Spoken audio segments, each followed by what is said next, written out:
ठाकरेंच्या शिवसेनेतील कोकणातल्या 3 नेत्यांची अकालपट्टी। माजी जिल्हा प्रमुख राजेंद्र महाडिक, माजी आमदार सुभाष बने आणि जिल्हा परिषद अध्यक्ष रोहन बने शिंदेंच्या शिवसेनेत पक्षप्रवेश करणार।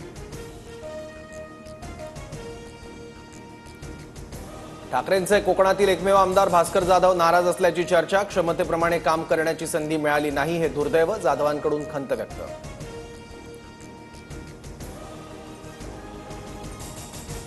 उपमुख्यमंत्री एकनाथ शिंदे आज रत्नागिरी दौऱ्यावर। दुपारी 2:30 वाजता चंपक मैदानात शिंदेंची जाहीर सभा। ठाकरेंच्या शिवसेनेतील माजी आमदार सुभाष बनेंचा पक्षप्रवेश होणार।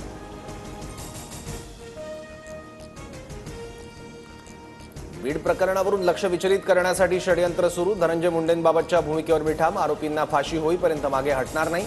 मुंडेंच्या भेटीनंतरच्या टीकेला सुरेश धसांचं प्रत्युत्तर।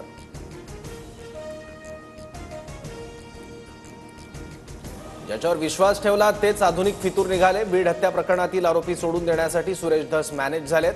धस मुंडे भेटीनंतर जरांगेंचा आरोप, तर प्रकरण दाबलं गेल्यास धस जबाबदार असल्याचाही इशारा।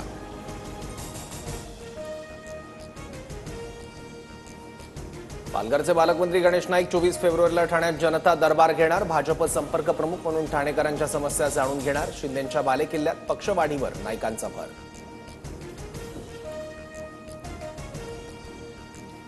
न्यू इंडिया बँक घोटाळा प्रकरणात मॅनेजर हितेश मेहता विरोधात गुन्हा दाखल। तपास आर्थिक गुन्हे शाखेकडे वर्ग। बँकेत 122 कोटींचा घोटाळा झाल्याप्रकरणी रिझर्व्ह बँकेकडून बंदी। छत्रपती संभाजीनगरमध्ये प्रियकराकडून तरुणीची निर्घृण हत्या। मृतदेह जमिनीत पुरल्याचा धक्कादायक प्रकार। आरोपी अटकेत। तुळजाभवानी देवीच्या मुख्य गाभाऱ्यात तडे गेल्यानं चक्क जॅकचा आधार। जॅक लावलेला एक्सक्लुझिव्ह व्हिडिओ TV9 कडे। तडे गेलेल्या शेळ्यांना काचा चिकटवल्याचा प्रकार।